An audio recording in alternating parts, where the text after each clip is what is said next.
Hello friends, welcome back to my studio. Hope you're well. My apologies that it has been so long between now and my last episode. Thank you so much to those of you that have reached out to check that I was okay. That's very, very kind of you and I really appreciate it. The reason why I haven't been here is because I haven't actually been in the studio, and so I haven't had much to show you. And the reason why I haven't been in the studio is because we have decided to sell our house. And so all of my waking hours, besides my other job, has been put into getting the house ready for market. My house is a sweet cottage style house that was actually a house that was located in Barringup, or a town called Bryant Park, Kankurran. And when they created Kankurran Reservoir, there was a compulsory buyback of land to create that reservoir, and because they dammed it, needed the land for the water. And actually, if in drought times when the water is low, you can see some houses that weren't moved. But luckily my house was one of the houses that was moved. It actually was called Barringup Home, and it was relocated to Newstead in the mid-1950s. And a fun fact, you might remember a movie called Romulus, My Father, based on a book from the same area, was filmed and based in that same area of Barringup and Carisbrook right near here. Starring Eric Bana. And funnily enough, Eric Bana was also in a movie, a classic, iconic Australian movie called The Castle, and that family holidayed in Bonnie Doon, and the very same thing happened to that area to create Lake Eildon. So parts of Bonnie Doon and a historic town called Darlingford were flooded and houses were moved. The place was flooded to create the Sugarloaf Reservoir and Lake Eildon. And my last fun fact for the day is that Eric Bana actually grew up in a neighbouring suburb to where I grew up in Melbourne. So there's lots of connections there. And Eric Bana does have friends in the area, and he does come to a local cafe fairly often. So yeah, there's like these sliding door moments perhaps, I don't know, but yeah, there you go.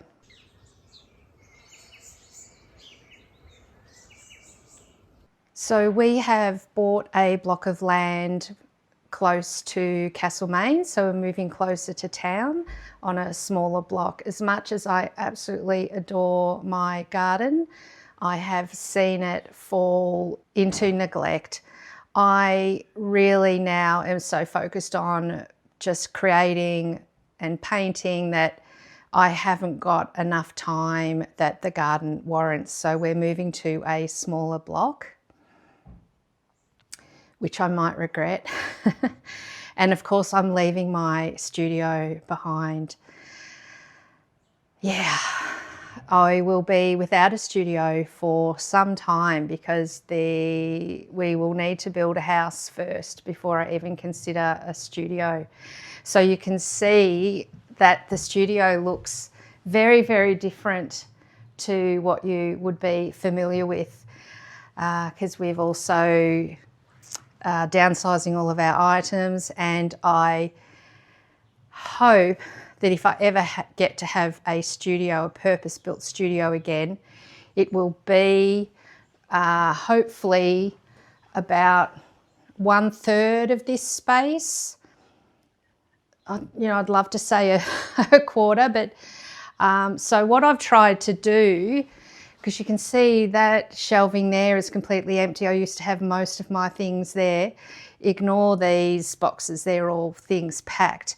I've tried to consolidate everything in the studio into 1/3 so I can kind of make sure that it fits in the dream new studio of whenever that happens. So I've had to get rid of a lot of art supplies that are dear to me. I've really had to make decisions about, I can't have encaustics and watercolours and printing and painting and all the things. I've really had to narrow it down and narrow my art supplies down. And so far I am fitting in this third, and you can probably see, oh, it's just out of shot. I've got a heap of packing boxes here at the door where we've been packing up our things. We certainly haven't sold yet. So if you're local and you're looking for a studio space that comes with a house, give me a call. In the meantime, before we sell, I will be in the studio. I hope to continue to create more regular vlogs for you. But it is an interesting transition time for the channel of, you know, what can I offer you when I don't have this studio space and I'm confined to perhaps a sketchbook in my lap. Yeah, I'm not quite sure about what I can offer you on this channel. I'd love to hear what you've found of value in the past and what you would hope that I would continue to show and share. Perhaps it'll be interesting for you to see, you know, eventually if I do get to build a studio, that could be quite fun to see that come together and how I plan. I have actually already on my Pinterest account have heaps of inspirational stuff saved on there, which I think is a public profile. You can go and have a look what I'm thinking. So yeah, I'll ask you to bear with me as I lose this space to work from, and yeah, what I might actually be able to do on the channel. So it might become less about demonstration and more just about transitioning into a different space. So now that the house is listed and we're not working on that every spare moment, I have been sneaking moments in the studio, and it's interesting. I feel like I've moved so far away from the work that you would have last seen me do, which were these sort of works on paper. I don't know if it's upside down, with these sort of things that I was playing with. And yeah, as I said, I just feel so distanced from them in a good way. I feel like I want to start afresh. Yeah, like it's a new, even though I haven't moved from this studio, I feel like I'm at a new beginning point. So the way that I've come back into the space is I've been creating colour charts, really fun colour charts. And it's part of really narrowing down, because most of even though I've consolidated the studio into a third, so this studio, for those who don't know, is 6 meters by 6 meters. And so I've consolidated into like a 2 meter width by 6 meters. The studio I hope to build, I'm hoping will be 5 by 4, 3 by 4, something like that, but certainly won't be as big as this space. I won't have the room. So in doing these colour charts, I'm trying to really hone in on what paints I will keep with me that I won't pack, because the majority of this will have to be packed away. These have been a really fun find. I'm not going to share how I go into creating these, because I did a little online course by a woman called Leanne. I will put her name and link on the screen and in the description box. She has a background in teaching, so her course was really well delivered. I'd highly recommend going and checking her course. She's got a few different colour courses. Primarily, she's a gel plate printer and creates really beautiful floral artwork from the papers that she makes. She's Australian. She also lives in a suburb not far from where I grew up in Melbourne as well. So there's all these kind of synchronicities. Yeah, highly recommend looking up her course of how to make these. it's been really interesting to see, so from a very basic 2 blues, warm and cool, 2 reds, warm and cool, 2 yellows, warm and cool.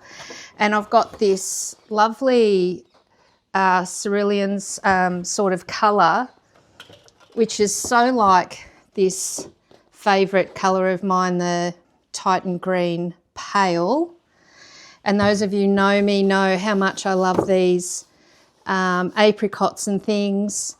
And it's been really fun to see, you know, and then on this chart, these greens I don't like at all compared to these lovely pastels and things that I'm getting on this chart. So it's been a really fun thing to do, and to recognise, instead of having a heap of colours and bringing along all of these paints as well, knowing and remembering and reminding myself that I can mix all of these colours, so I don't have to have a heap of art supplies with me once I do leave the studio. The other thing I will move to do is swatch in a similar fashion my oil paints, and I'll use this oil paper. It's designed to take oil so I don't have to gesso the paper at all. Just to again familiarise or refamiliarise myself with my oil paints and colours. And I've got so many new oil colours that I've not used before. I'd love to see what they do mixed together. Yeah, that's something that perhaps I will show you in the future. Other thing I did get recently is these swatch. They're kind of like a Pantone swatch set. And they're from the woman Sarah, who makes, you might be familiar with the colour cubes. I think she's got 2 versions now of the cube, and that's who she is. As you know, I think it's really important to share all of the tools that will help you in your own practice, and nothing should be secretive in art. So yeah, that's her stuff. And I thought once I fine tune from these colour charts, I will make up some swatch, because it's going to be a lot easier to carry around a little swatch than these great big sheets of paper. I'm hoping once I have a studio again, these will be up on the wall as reference, and because they just look so pretty. But in the meantime, I'm planning on having it on these cards, and I thought these would be nicer. I know I've used little cards from Amazon, and I've shared before where I get these from, but they're a little bit, this ring has been a little bit difficult to flip through. So bouncing off Sarah's idea, I got some of these, they're in the pack so you can't see, but they're basically this screw mechanism that helps this twist and hold. I found them, these are actually from Big W, which is like a Kmart here in Australia. I can't remember what they're exactly called, but I will put it on the screen as I edit. And I thought they would be good to, they won't go through something as thick as that, but to kind of make my own in a similar, easier to use version than like this. Yeah, so again, as I make them, I'll show you how these work and how I go. And the other thing I picked up, I got this in America, online from America, and it's actually because obviously I'm planning the new house, the new build, and I'm looking at, you know, classic artist. I'm looking at colours and surfaces and before even the concrete's been poured or the house has even been sold. But this is from an interior designer off Instagram, Maria Killam, and it's a neutral colour wheel, so showing cool neutrals and warm neutrals. And while I thought that would be good for the house, because I'm really looking at building, I know I've got at the moment this very cute country cottage, but I'm really looking to go very calm. You know, I've realised everyone in my household are neurodivergent, and I know now my daughter will live with us probably, or certainly into adulthood, which is part of this new house where we'll be able to build a house that's got separate living areas and separate bathrooms, so she'll be able to live semi-independently but still be able to have us around for support. And so I'm looking at making the house a very calm space. I know when you see me talk about all these colours that I love and you say, really, Selena, you're really going to live in a kind of beige? Are you really going to go beige? But I'm looking at kind of French farmhouse, you know, very calm, lots of green and neutral tones. So it can be a nice calm haven. But I also thought this could be quite useful in the art studio. So we will see as time goes on how I might be able to use this in the studio. So I'm looking around here to see whether there's anything else I have to share with you, but I think that's it. Yeah, I think that's all I had to share. So thank you so much for watching, and I hope I will be back here soon with some paints out and sharing wonderful things. So see you next time. Bye.